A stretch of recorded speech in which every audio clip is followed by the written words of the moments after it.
back to my channel. Good morning everybody. ముందుగా నా channel ఎవరైనా చూస్తున్నట్లయితే ప్లీజ్ సబ్స్క్రైబ్ మై ఛానల్. నేను ఈరోజు ఎగ్ దోశ ఎలా చేయాలో చూపిస్తాను. ప్రిపేర్ చేసామని ఇవన్నీ పెట్టుకున్నాను ఇంగ్రీడియంట్స్. ఎగ్ దోశకు మనకు కావాల్సిన ఇంగ్రీడియంట్స్ ఏంటంటే పచ్చిమిరపకాయలు, ఆనియన్స్, కరివేపాకు, కొత్తిమీర చిన్నగా తరిగి పెట్టుకోవాలి. ఇవన్నీ ఎగ్స్, నేను 2 eggs తీసుకున్నాను. ఫస్ట్ ఒక బౌల్ తీసుకున్నాను. నేను ఇందులో కొత్తిమీర, సన్నగా తరిగిన కరివేపాకు, పచ్చిమిర్చి, ఆనియన్స్, కొద్దిగా సాల్ట్ వేసుకోవాలి. ఉప్పు తగినంత వేసుకోవాలి. ఎందుకంటే మనము దోశ బ్యాటర్ను వేసుకుంటాము కాబట్టి మనం కొంచెం వేసుకున్నా సరిపోతుంది. ఇప్పుడు వీటిలో 2 eggs వేసి మిక్స్ చేసుకోవాలి. 2 eggs వేసి మిక్స్ చేశాను. ఈ విధంగా మిక్స్ చేసిన తర్వాత మనం దోశ వేసుకోవాలి. ప్యాన్ పైన దోశ ప్యాన్ పెట్టానండి. ఇది హీట్ ఎక్కిన తర్వాత నేను దోశ పిండి ప్రిపేర్ చేసి పెట్టుకున్నాను. ఇందులో నేను కొద్దిగా సాల్ట్, కొంచెం షుగర్ వేసాను. షుగర్ ఎందుకు వేసామంటే షుగర్ వేసే మనకు హోటల్లో కాలిన విధంగా రెడ్గా ఇదండి. దోశ వేసాను.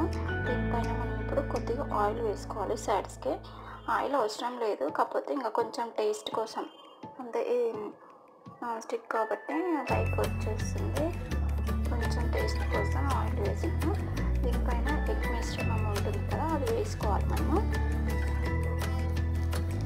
ఇక వేసిన తర్వాత మొత్తం ఎగ్ని స్ప్రెడ్ చేయాలి. దోశ మొత్తం ఒకే దగ్గర ఉంటే బాగుండదు కదండి. దోశ ఒక సైడ్ ఏమో ప్లేన్ అవుతుంది, ఒక సైడ్ ఎగ్లా ఉంటుంది.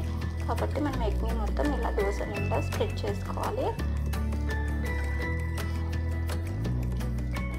ఈ విధంగా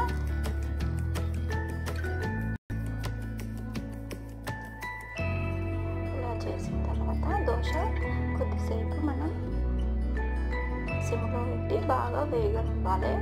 ఎందుకంటే మామూలు దోశ అయితే తొందరనే వేగిపోతుంది మనకి. ఇప్పుడు ఎగ్ వేసాం కాబట్టి కొంచెం టైం పడుతుంది. ఒక 10 minutes, 5 to 10 minutes. ఓకే, ఇదిగోండి వేసాను. ఇదిగోండి దోశ వేగిపోయింది.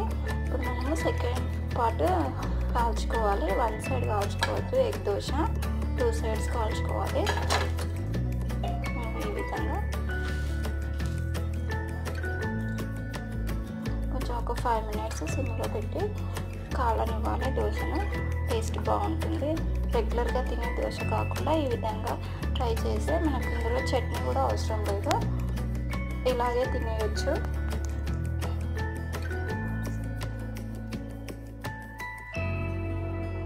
ఇదండి దోశ కాలిపోయింది. అంతేనండి, ఎగ్ దోశ రెడీ. చాలా బాగుంటుంది ఈ దోశ. మీరు కూడా ట్రై చేయండి. ఇప్పుడు దీన్ని ఒక ప్లేట్లోకి సర్వ్ చేసుకొని తినాలి. ఇదేనండి నా ఎగ్ దోశ. ఎలా ఉంది? మీకు ఈ వీడియో నచ్చినట్టయితే లైక్ చేయండి, షేర్ చేయండి, కామెంట్ చేయండి. Please subscribe my